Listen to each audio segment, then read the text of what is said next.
नमस्कार. नमस्कार. माझा आवाज येतोय?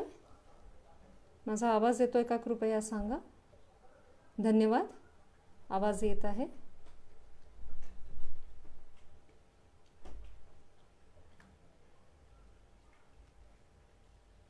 एक 5 मिनिटं थांबूयात आपण आणि चालू करूया. नमस्कार.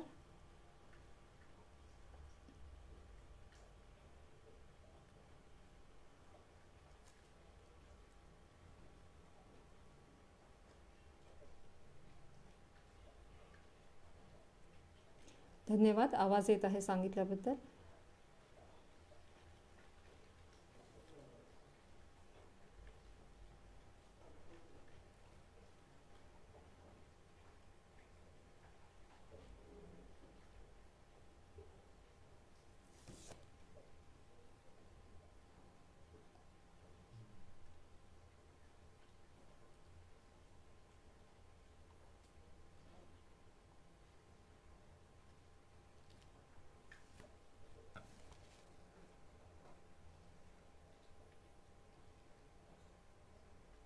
धन्यवाद.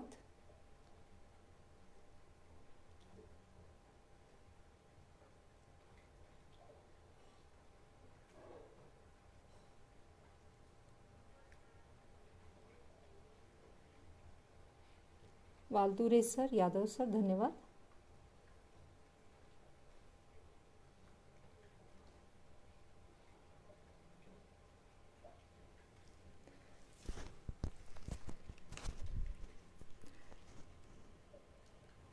ठीक आहे. आता आवाज येतोय तुम्हाला?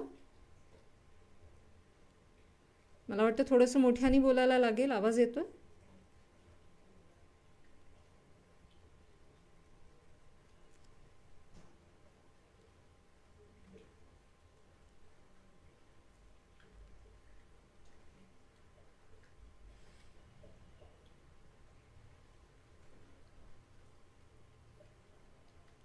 धन्यवाद.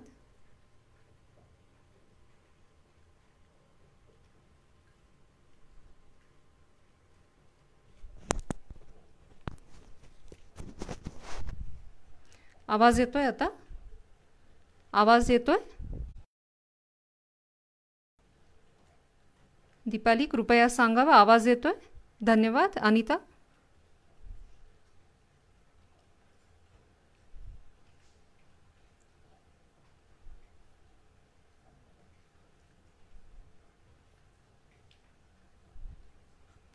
नमस्कार. ठीक आहे, आपण चालू करूयात.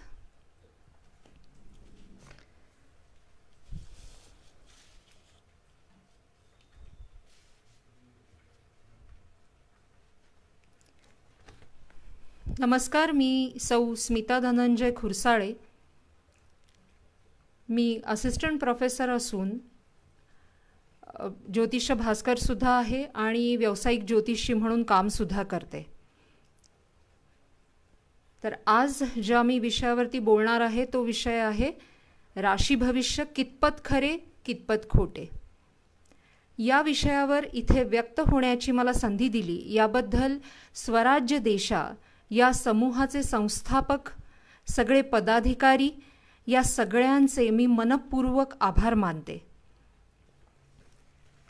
आपण जेव्हा या विषयावरती बोलणार आहोत, हा विषय सुरू करण्याच्या अगोदर एक गोष्ट मला इथे नमूद करावीशी वाटते.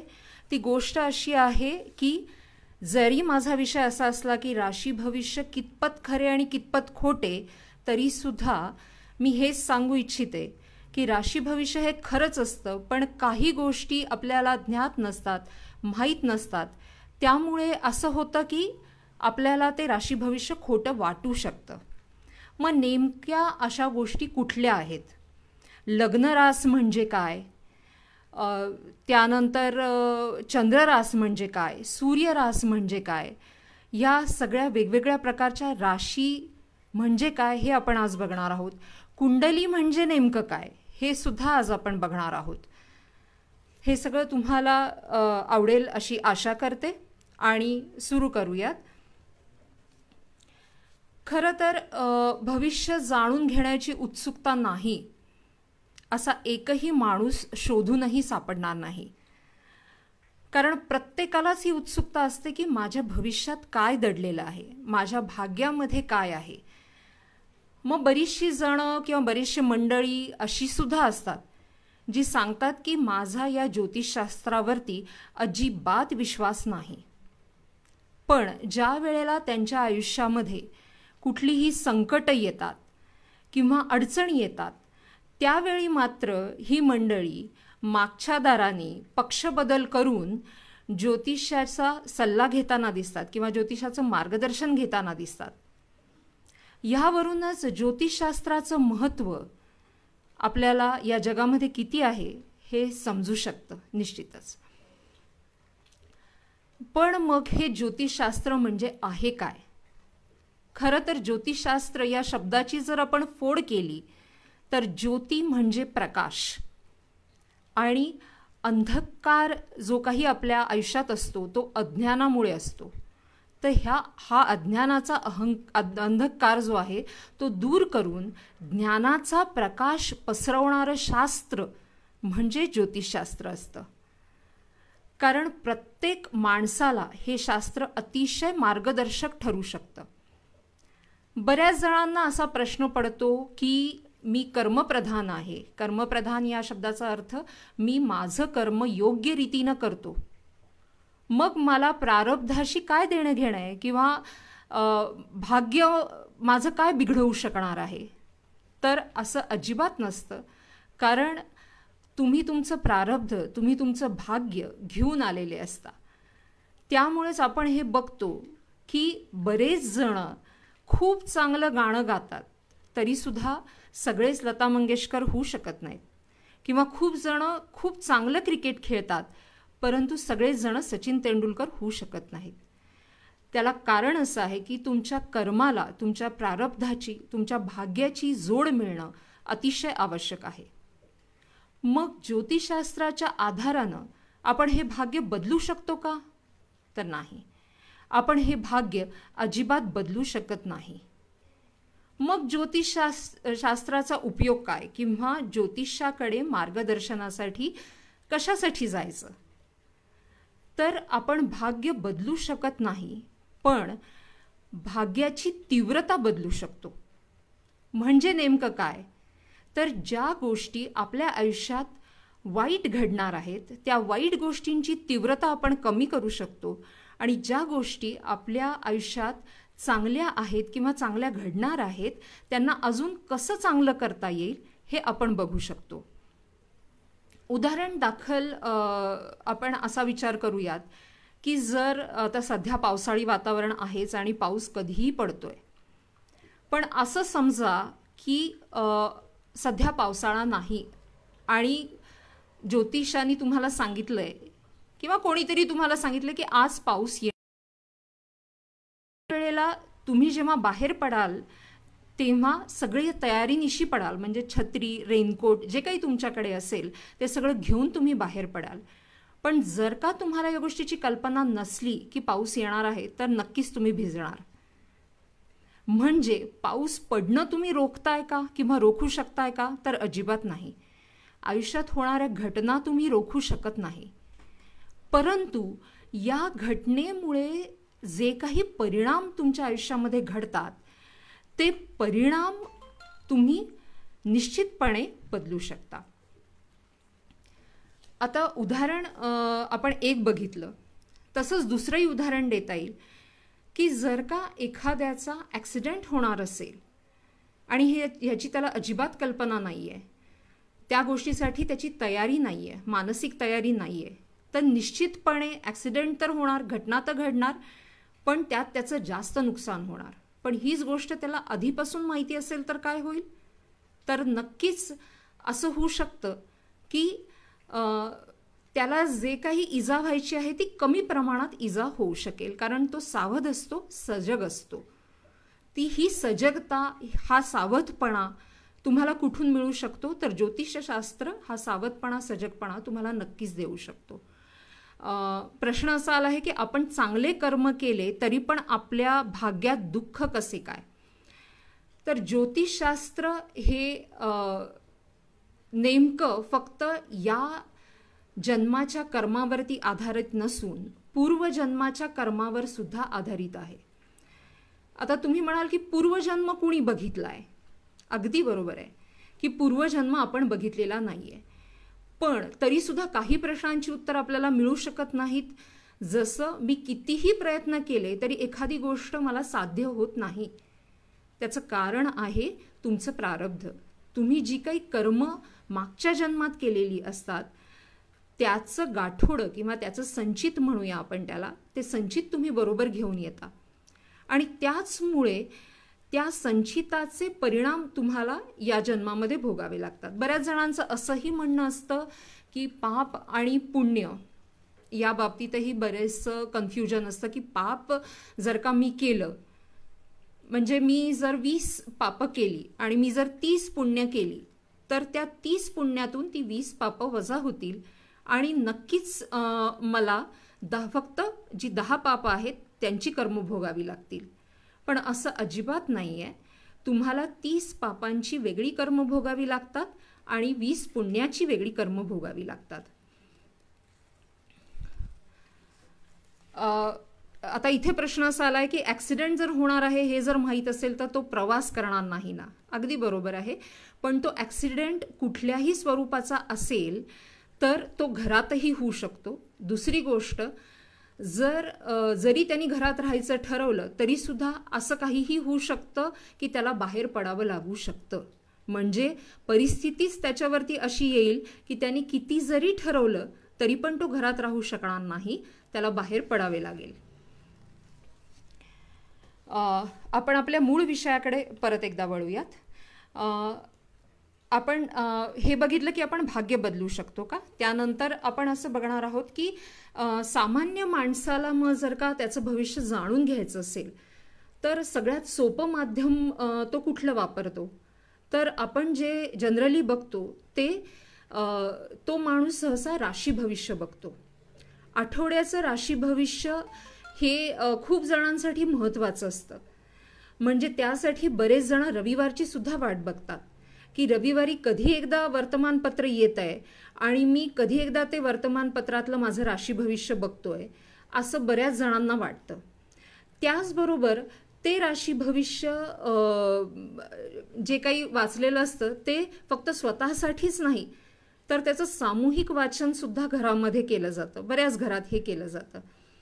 पण मग काही जण या राशी भविष्याला अतिशय सिरियसली घेतात आणि काही जण त्याच्याकडे फक्त टाइमपास म्हणून बघतात की तो फक्त एक टाइमपास असतो, त्यात कुठलाही अर्थ असत नाही, त्यामुळे आम्ही ते काही वाचत नाही. पण काही मंडळी जी असतात ती ते सिरियसली वाचतात आणि पूर्ण आठवडाभर ते हे बघत राहतात की ते भविष्य जुळतंय का नाही. म्हणजे त्यांच्या आयुष्यामध्ये ज्या काही घटना होतात त्या घटनांशी ते भविष्य जुळतंय का नाही हे कंटिन्युअसली बघितलं जातं. याचा अर्थ राशी भविष्य काही जण खूपच सिरियसली घेतात. पण मग हे राशी भविष्य बऱ्याचदा असं होतं की जुळतं किंवा जुळत नाही. मग हे कशामुळे होतं? तर आपण हे बघूयात की हे कशामुळे होतं. तर बऱ्याच जणांना राशी बघताना हे सुद्धा कन्फ्युजन असतं की रास नेमकी कुठली बघावी. कारण काही वर्तमानपत्र किंवा काही मासिकं जर आपण पाहिली तर त्यात कुंडलीनुसार जी रास असते त्या राशीनुसार राशी भविष्य सांगितलेलं असतं. परंतु काही जे वर्तमानपत्र असतात त्यामध्ये तुम्ही जर बघितलं असेल तर तारखा दिलेल्या असतात. म्हणजे कर्करास आणि कंसामध्ये तारखा दिलेल्या असतात. साधारण 20 जून ते 20 जुलै अशी तारीख दिलेली असते. तर मग हे काय आहे? तर ही जी आहे ही सूर्यरास आहे. तर सूर्यरास नेमकी बघायची आपण का चंद्ररास बघायची? तर चंद्र राशीनुसार आपलं भविष्य बघायचं का तारखेनुसार बघायचं किंवा नावाच्या आद्याक्षरावरनं सुद्धा काही लोक भविष्य बघतात. मग त्यातलं नेमकं कुठलं आपण खरं समजायचं? तर ज्या वेळेला आपण कुंडलीनुसार भविष्य बघतो त्याला चंद्ररास असं म्हटलं जातं. ज्या वेळेला आपण तारखेनुसार बघतो तेव्हा त्याला सूर्यरास असं म्हटलं जातं. आणि ज्या वेळेला आपण नावाच्या आद्य अक्षरावरून हे बघतो त्यावेळेला आद्य अक्षरं जी असतात ती प्रत्येक राशीनुसार दिलेली असतात. म्हणजे प्रत्येक राशीला काहीतरी नावं दिलेली अक्षरं दिलेली असतात आणि त्या अक्षरानुसार नावं ठेवली जातात लोकांची. म्हणजे पूर्वीच्या काळी अशी पद्धत होती की ज्या वेळेला जातक जन्माला यायचा, म्हणजे मूल ज्या वेळेला जन्माला यायचं त्यावेळेला ज्योतिषाकडे नेत असत आणि त्याची कुंडली बनवायला सांगत असत. मग कुंडली बनवल्यानंतर त्याच्या नक्षत्रानुसार त्याच्या राशीनुसार जे आद्याक्षर येईल ते अक्षर त्याच्या नावाचं पहिलं अक्षर असं मानलं जाईल आणि मग त्याच्यावरून नाव सांगण्याची पद्धत होती. पण ही पद्धत हळूहळू बंद झाली आणि आजकाल नावं जी आहेत ती आपल्याला माहिती आहे की कुणीही राशीवरून किंवा नक्षत्रावरून नावं ठेवत नाही. सहसा आपल्या इच्छेनुसार आपल्या आवडीनुसार नावं ठेवली जातात. त्यामुळे ज्यांची नावं ही नक्षत्राच्या किंवा राशीच्या आद्याक्षरावरून ठेवलेली आहेत त्यांनीच फक्त अक्षरावरून राशी भविष्य बघावं, इतरांनी बघू नये. पुढचा मुद्दा आपण आता बघूयात की कुंडली म्हणजे नेमकं काय. मग तर संपूर्ण वैदिक ज्योतिष्य जे आहे ते कुंडलीवरच आधारित असतं.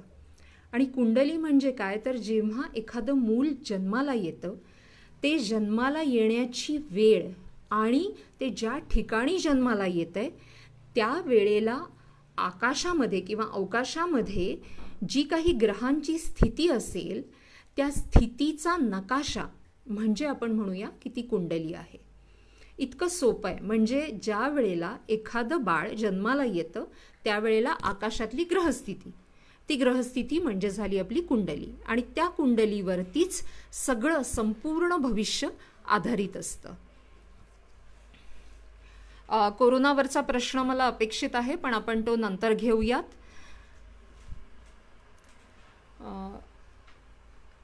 तर आपण हे बघत होतो की कुंडली म्हणजे काय. तर कुंडली म्हणजे काय हे बघितल्यानंतर आपण आता बघूयात की रास म्हणजे नेमकं काय असतं. तर आपलं अवकाश जे आहे ते 360 अंशाचं आहे हे आपल्याला माहिती आहे किंवा आपल्या ऋषीमुनींनीही तसा उल्लेख केलेला आहे की आपलं पूर्ण अवकाश, आपल्या डोक्यावरती जे आकाश आहे ते सगळं 360 अंशाचं आहे. मग ह्या 360 अंशाचे 12 समान भाग केले जातात. म्हणजे एक भाग असतो 30 अंशाचा आणि ह्या एका भागाला म्हणजे 30 अंशाच्या एका भागाला म्हणलं जातं रास. मग जर का पहिला जो काही अंश असेल तुमचा, म्हणजे पहिला जो काही 30 अंश असेल तो जर का बाळाच्या जन्माच्या वेळेला असेल तर त्याला काय म्हटलं जाईल, ती मेषरास असेल, कारण पहिली राशी मेषरास असते. तर या पद्धतीने ठरवलं जातं की तुमची रास कुठली असेल आणि ही जी ठरवण्याची पद्धत आहे ही चंद्ररास आहे. का? कारण चंद्रावरून ठरवलं जातं की तुमची रास कुठली आहे. जर तुम्ही कुंडली बघितलीत, हे अतिशय सोपं आहे, तुम्ही कुंडली बघू शकता तुमची आणि तुमच्या कुंडलीमध्ये चंद्र ज्या स्थानी असेल त्या स्थानी कुठला आकडा लिहिलाय ते बघा. म्हणजे चंद्र ज्या घरात असेल त्या घरामध्ये जर का 5 आकडा असेल तर त्याचा अर्थ आहे की तुमची सिंह रास आहे, 5वी रास. जर का 1 आकडा असेल तर त्याचा अर्थ आहे तुमची मेष रास आहे. तर या पद्धतीने तुमची रास कुठली हे तुम्ही तुमच्या कुंडलीवरून सहज बघू शकता. तर आपण हे बघितलं की अवकाशस्थ जे काही ग्रह आहेत ते ज्या वेळेला आपण अवकाशाचं 30 अंश 30 अंश असे 12 भागामध्ये विभागणी करतो त्याला आपण राशी म्हणतो. पण मग जगातली सगळीच लोक किंवा सगळेच मंडळी जे आहेत ते ह्या 12 राशीत विभागले गेलेले आहेत. मग त्यामुळेच जे भविष्य वर्तवलं जातं राशीनुसार ते वरवर वाटतं, कारण ते इतक्या सगळ्यांचं भविष्य असतं. हे आपण बघितलं चंद्र राशीनुसार. मग सूर्य रास म्हणजे काय हे पण आपण बघूयात. तर ज्या वेळेला आपण पाश्चात्य ज्योतिषाचा विचार करतो त्यावेळेला पाश्चात्य ज्योतिषांनी जी रास ठरवलेली आहे किंवा ते जी रास मानतात त्याला सूर्यरास असं म्हटलं जातं. मग आपले वैदिक ज्योतिषशास्त्र किंवा भारतीय ज्योतिषशास्त्र जे आहे ते चंद्र राशीला मानतं, मात्र पाश्चात्य जे लोक आहेत ते मात्र सूर्य राशीला मानतात. मग सूर्यरास म्हणजे नेमकं काय, तर आपल्याला हे माहिती आहे की सगळे ग्रह सतत भ्रमण करत असतात. आपण हे भूगोलात सुद्धा शिकलोय की सगळे ग्रह सतत भ्रमण करतात. मग त्या भ्रमणामध्ये ज्या वेळेला सूर्य एका विशिष्ट राशीत जातो त्यावेळेला जे जातक जन्माला येतं किंवा जे मूल जन्माला येतं ती त्याची सूर्यरास ठरते. म्हणजे तुम्ही हे कदाचित ऐकलं असेल की आपण ज्या वेळेला संक्रांत हा सण साजरा करतो तेव्हा म्हटलं जातं की सूर्याने मकर राशीत प्रवेश केलाय. तर याच पद्धतीने सूर्य एका राशीमध्ये फक्त 1 महिना असतो. त्यामुळे ह्या सूर्य कुठल्या राशीमध्ये कुठल्या महिन्यामध्ये असेल हे आधीपासून ठरलेलं असतं आणि त्याचनुसार तो त्या राशीत प्रवेश करत असतो. त्यामुळे सूर्यरास समजणं खूप सोपं आहे की तुम्ही कुठल्या महिन्यात तुमचा जन्म झालाय त्यानुसार तुमची सूर्यरास येते, ज्याला सन साइन असं म्हणलं जातं. त्यामुळे काही जर तुम्ही वर्तमानपत्र बघितले तर त्याच्यामध्ये सन साइन्सवरती दिलेलं असतं राशी भविष्य. आणि आपलं जे मराठी वर्तमानपत्र असतात त्यात सहसा तुम्हाला चंद्र राशीवरचं भविष्य सापडतं.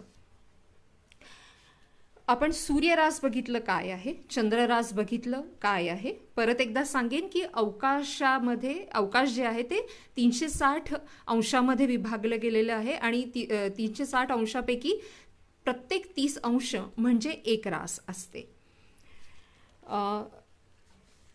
मग आता ज्या वेळेला आपण चंद्र राशीचा विचार करतो त्यावेळेला चंद्र राशीवरून नेमकं काय बघितलं जाईल, तर चंद्ररास जेव्हा आपण म्हणतो त्यावेळेला चंद्र म्हणजे काय हे समजून घेणं अतिशय आवश्यक आहे. चंद्र म्हणजे ज्योतिषशास्त्रामध्ये मन. मग फक्त ज्योतिषशास्त्रातच त्याला मनाचं स्थान दिलेलं आहे का, तर नाही. आपल्या पूर्वजांनी जी काही स्तोत्र लिहून ठेवलेली आहेत, वेद लिहून ठेवलेले आहेत, त्या वेदांमध्येही हा उल्लेख सापडतो. पुरुष सूक्त जर तुम्ही वाचलं तर पुरुष सूक्तामध्ये असा श्लोक आहे की चंद्रमा मनसो जात चक्षो सूर्यो अजायत. याचा अर्थ असा होतो की चंद्र हा मनाचा कारक आहे. म्हणजे मनाच्या बाबतीतली कुठलीही गोष्ट बघायची तर तुम्हाला चंद्राची स्थिती कुंडलीमध्ये बघावी लागते. मग कुंडली जर तुम्हाला माहिती नसेल तर तुम्ही चंद्र राशीवरनं ही स्थिती बघता. कारण चंद्र तसाही सगळ्यात पृथ्वीला जवळचा ग्रह आहे, त्यामुळे चंद्राचा परिणाम माणसावरती सगळ्यात जास्त होत असतो. अमावस्येला होणारी भरती ओहोटी असेल किंवा अमावस्या पौर्णिमेला येणारे लोकांना नैराश्याचे झटके असतील, या सगळ्या गोष्टी चंद्रावरती आधारित आहेत.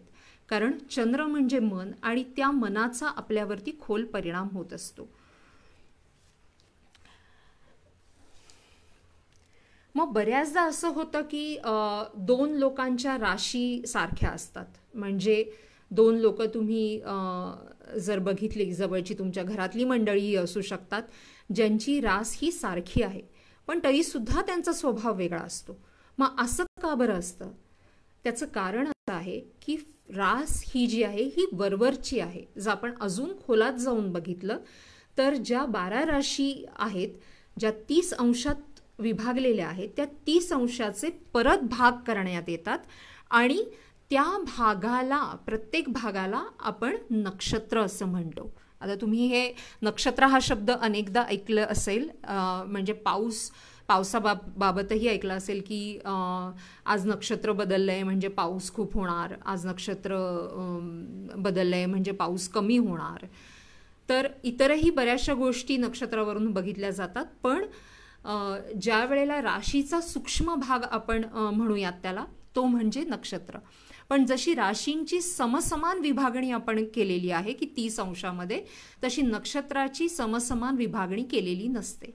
म्हणजे जर मी उदाहरण दाखल घेतलं की मेष रास आहे तर मेष राशीचं पहिलं नक्षत्र जे आहे, अश्विनी नक्षत्र म्हणूयात आपण त्याला, तर अश्विनी नक्षत्र जे आहे ते जर का 0 अंशापासून सुरू झालं असेल तर ते 0° 20' इथे संपू शकतं. तर अशा पद्धतीने नक्षत्रांची समान विभागणी केली जात नाही, नक्षत्रांची असमान विभागणी केली जाते, कारण नक्षत्र ही 27 आहेत. मग कुठली कुठली नक्षत्र आहेत तर अश्विनी, भरणी, कृत्तिका, रोहिणी, मृग, आद्रा, पुनर्वसू, पुष्य, अश्लेषा, मघा, पूर्वा, उत्तरा, हस्तचित्रा, स्वाती, विशाखा, अनुराधा, ज्येष्ठा, मूळ, पूर्वषाढा, उत्तरषाढा, श्रवण, धनिष्ठा, शततारका, उत्तर भाद्रपदा, पूर्व भाद्रपदा आणि रेवती अशी 27 नक्षत्र आहेत. मग ज्या वेळेला एखादा माणूस एका विशिष्ट राशीचा असतो त्यावेळेला आपण जर का खोलात जाऊन पाहिलं तर तो वेगळ्या नक्षत्राचाही असेल. म्हणजे 2 वेगवेगळी मंडळी आहेत आणि त्यांची रास एकच असली तरी त्यांची नक्षत्र वेगळी आहेत. मग नक्षत्रांचा स्वामी वेगवेगळा असल्यामुळे त्यांच्या स्वभावामध्ये सुद्धा भरपूर फरक पडलेला तुम्हाला दिसून येईल. त्याचबरोबर ज्या वेळेला आपण हे म्हणतो की वेगवेगळी नक्षत्र आहेत, मग फक्त नक्षत्रापर्यंत हा अभ्यास थांबतो का? म्हणजे 2 नक्षत्रांच्या माणसांचा स्वभाव सारखा असू शकतो का? तर अजिबात नाही. परत नक्षत्र अजून सूक्ष्म पातळीवरती विभागली गेलेली आहेत, त्यांना म्हणतात चरण. म्हणजे एका नक्षत्राचे 4 चरण असतात. तर अशा पद्धतीने जर मेष रास असेल, मेष राशीचं अश्विनी नक्षत्र असेल, अश्विनी नक्षत्राचे 4 चरण असतील आणि एक व्यक्ती मेष रास अश्विनी नक्षत्र पहिलं चरण आहे आणि दुसरा व्यक्ती मेष रास अश्विनी नक्षत्र पण दुसरं चरण आहे, तरी सुद्धा त्यांच्या दोघांच्या स्वभावामध्ये फरक पडतो. तर आता तुम्हाला कळलं असेल की फक्त राशीवरून आपल्याला पूर्ण स्वभाव कळू शकत नाही. तुम्हाला नक्षत्र, चरण या सूक्ष्म पातळीवर जावं लागतं आणि सगळ्यात सूक्ष्म पातळी जर तुम्हाला बघायची असेल तर प्रत्यक्ष कुंडली बघितल्यानंतरच तुम्हाला लक्षात येतं की या व्यक्तीचा स्वभाव खरोखरी कसा आहे. आता आपण हे बघितलं की चंद्ररास म्हणजे काय, सूर्यरास म्हणजे काय, चंद्राचा संबंध कसा आहे या सगळ्या गोष्टींशी, आणि नक्षत्र म्हणजे काय. आता आपण पुढचा विभाग बघूयात. तर पुढच्या विभागामध्ये आहे लग्नरास. आता तुम्ही चंद्ररास ऐकलं असेल, सूर्यरास ऐकलं असेल म्हणजे मून साईन, सन साईन, पण हा लग्नरास हा काय प्रकार आहे असं तुम्हाला वाटणं साहजिक आहे. तर ज्या वेळेला तुम्ही तुमची कुंडली बघता त्यावेळेला कुंडलीमध्ये जे तुमचं प्रथम स्थान असतं, पहिलं स्थान जे असतं, त्या पहिल्या स्थानाला लग्नस्थान असं म्हणलं जातं. मग ते पहिलं स्थान जे काही असतं तिथे जो आकडा असेल ती तुमची लग्नरास झाली. म्हणजे जर तिथे 1 हा आकडा असेल तर मेषरास, जर तिथे 7 हा आकडा असेल तर तूळ रास. तर नंबरप्रमाणे किंवा आकड्याप्रमाणे तिथे कुठली रास आहे त्यानुसार तुम्ही तुमची लग्नरास सहज बघू शकता. तर आपल्याला हे कळलं आता की चंद्ररास म्हणजे काय, लग्नरास म्हणजे काय आणि सूर्यरास म्हणजे काय. तर आपण वैदिक ज्योतिषात सूर्यराशीचा आपण फारसा विचार करत नाही, पण आपण चंद्रराशीचा आणि लग्नराशीचा निश्चित विचार करतो. मग राशी भविष्यात नेमकं कुठली रास बघतात, चंद्ररास बघतात की लग्नरास बघतात. तर दोन्ही राशी बघितल्या जातात आणि दोन्ही राशी बघूनच हे राशी भविष्य काढलं जातं. जे काही तुमचं आठवड्याचं राशी भविष्य असेल किंवा मासिक राशी भविष्य असेल, दोन्ही. मग आता लग्न राशीवरून नेमकं काय बघितलं जातं की बाहेरच्या जगामध्ये कुठल्या गोष्टी घडत आहेत किंवा बाह्य गोष्टींचा किंवा बाह्य घटनांचा तुमच्यावर होणारा परिणाम जर तुम्हाला बघायचा असेल तर त्यासाठी तुम्ही लग्नरास बघू शकता. पण जर तुम्ही त्या घटनेला कुठल्या प्रकारे तोंड देणार, त्या घटनेला कसं हाताळणार हे जर तुम्हाला बघायचं असेल तर तुम्ही चंद्रराशीवरून बघू शकता, कारण चंद्रराशीवरून तुमचा स्वभाव कळतो. तर तुमचा स्वभाव जर धडाडीचा असेल तर येणाऱ्या घटनेला तुम्ही त्याप्रमाणे तोंड द्याल, आणि जर तुमचा स्वभाव भित्रा असेल तर तुम्ही येणाऱ्या घटनेला त्याप्रमाणे तोंड द्याल. त्यामुळे तुम्ही चंद्ररास आणि लग्नरास ह्या दोन्ही गोष्टींचा विचार राशी भविष्य बघताना केला पाहिजे असं मला वाटतं.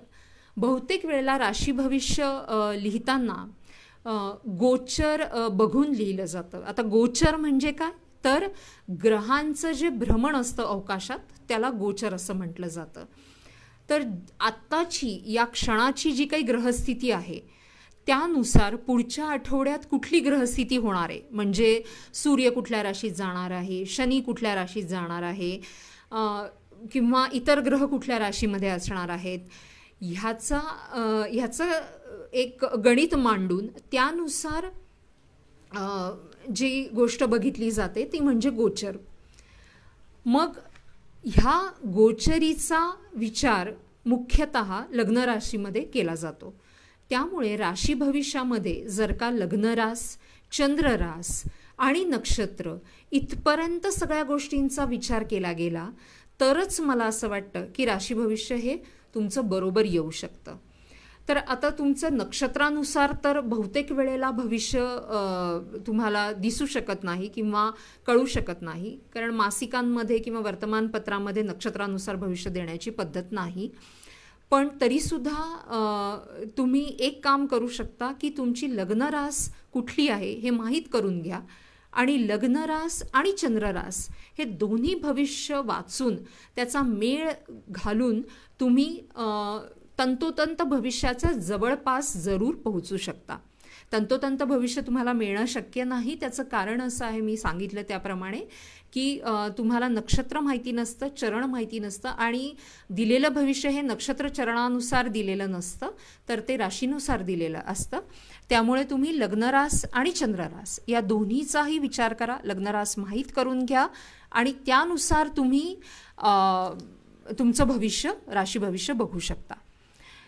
आता आपण प्रश्नांकडे वळूयात. मला असं वाटतं की मी जे काही तुम्हाला राशी भविष्याबद्दल सांगितलं आहे त्यानुसार तुम्ही इथून पुढे भविष्य नक्की बघाल. त्यासाठी तुम्हाला अनेक अनेक शुभेच्छा आणि मला इथे बोलण्याची संधी दिली याबद्दल परत एकदा धन्यवाद. आता आपण प्रश्नांकडे वळूयात. प्रश्न असा आहे की ज्यांची जन्मतारीख किंवा जन्मतारीख किंवा जन्मस्थान माहीत नाही आहे, त्यामुळे जर का भविष्य काढायचं असेल तर ते तुम्ही किंवा कुंडली तुमची जर काढायची असेल तर ते कसं काढू शकता. तर याचं उत्तर असं आहे की आपली जी वैदिक पद्धत आहे, वैदिक पद्धतीमध्ये यासाठी बऱ्याचदा बॅकट्रॅकिंगचा विचार केला जातो. बॅकट्रॅकिंगचा विचार म्हणजे जर तुमची जन्मतारीख माहिती असेल तर साधारण जन्मवेळ जर माहिती असेल तर त्या जन्मवेळेला, म्हणजे जर का तुम्ही असं म्हटलात की माझी जन्मतारीख ही आहे पण मला जन्मवेळ माहिती नाही आहे आणि जन्मवेळ माझी साधारण 5 ते 5:30 या दरम्यान आहे, तर तो ज्योतिषी 5 ते 5:30 या दरम्यान नक्षत्र बदल होतोय का, लग्न बदलतंय का, लग्नरास बदलतीये का हे बघितलं जातं आणि त्यानुसार जर बदल होत असेल तर त्या पद्धतीने कुंडली मांडली जाते. जर का 2 किंवा 3 कुंडल्या त्यानुसार निघाल्या तर तुमच्या आयुष्यात घडणाऱ्या कुठल्या घटना आहेत त्या घटनांच्या अनुषंगाने कुठली कुंडली बरोबर आहे हे बघितलं जातं आणि सांगितलं जातं. तर हे झाले वैदिक ज्योतिषानुसार. तुम्ही हीच गोष्ट कृष्णमूर्ती पद्धत किंवा केपी एस्ट्रॉलॉजीनी सुद्धा बघू शकता. तिथे तुम्हाला जास्त तंतोतंत उत्तरं किंवा अचूक उत्तरं मिळू शकतात. आई वडील आणि त्यांच्या मर्जीनुसार केला जाणारा विवाह यामध्ये रास आणि कुंडली बघितली जाते, पण तोच प्रेमविवाह असेल तर काहीच पाहिलं जात नाही. मग यावर विश्वास कसा ठेवायचा. तर ज्या वेळेला आईवडिलांच्या मर्जीनुसार विवाह केला जातो आणि कुंडली बघितली जाते, जर कुंडली जुळत असेल आणि कुंडली जुळणे याचा अर्थ फक्त गुणमिलन असा होत नाही, कारण विवाहामध्ये जनरली फक्त गुणमिलन बघण्याची पद्धत आहे की 36 पैकी किती गुण मिळाले, 18 मिळाले का, 20 मिळाले का. तर फक्त गुणमिलन बघून उपयोग नसतो, दोन्ही कुंडलींचं मिलन बघणं आवश्यक असतं. तर जर योग्य ज्योतिषाने कुंडली बघितली असेल आणि वधूवरांची दोघांचीही आणि कुंडली मिलन करून तुम्हाला फलादेश दिला असेल किंवा उत्तर सांगितलं असेल की तुम्ही लग्न करा किंवा करू नका, तर निश्चितपणे विवाह यशस्वी झालेले बघता येतात. परंतु प्रेमविवाहामध्ये जिथे कुंडली बघितली जात नाही तिथे आपण असं म्हणू की अपघाताने ते 2 लोक एकत्र येतात ज्यांची कुंडली जुळलेली असते, असंही आपण म्हणू शकतो. किंवा दुसऱ्या दृष्टीने आपण या गोष्टीला म्हणायचं तर असं म्हणू शकतो की वधू आणि वर या दोघांच्याही कुंडलीमध्ये विवाहाचं सुख किंवा वैवाहिक सौख्य लिहिलेलं असतं, त्यामुळेच त्यांचा प्रेमविवाह होऊन ते एकत्र येतात. जर प्रेमविवाह होणार असेल तर त्याचे योगही कुंडलीत निश्चितपणे असतात. आता आपण ते अर्थातच ते योग आपण कुंडलीचा अभ्यास करूनच बघू शकतो आणि सांगू शकतो की योग आहेत का नाही आहेत. आता मध्ये एक प्रश्न आला होता जो करोनाशी संबंधित होता.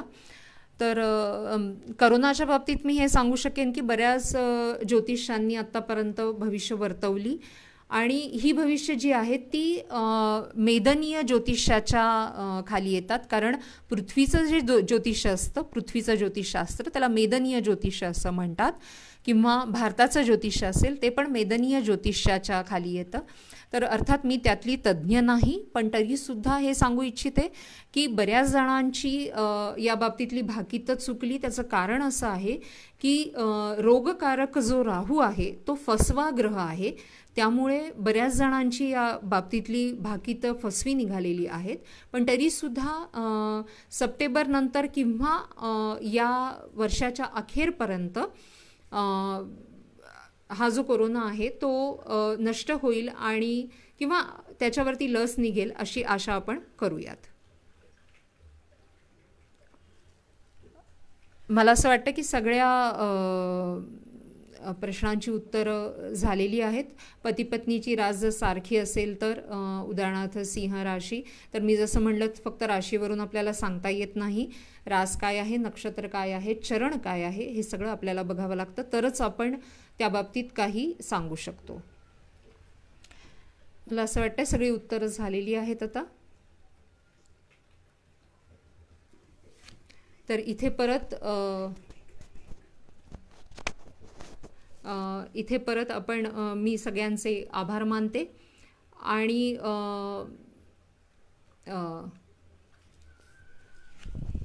ठीक आहे, धन्यवाद. बरं, काही लोकांनी मला इथे फोन नंबर विचारलेला आहे. तर माझा नंबर आहे तो तुम्ही फेसबुकवरती बघू शकता किंवा अनुभूती नावाने मी एक फेसबुकवरती पेज चालवते, त्या पेजला तुम्ही व्हिजिट करू शकता, तिथेही तुम्ही माझ्याशी संपर्क करू शकता.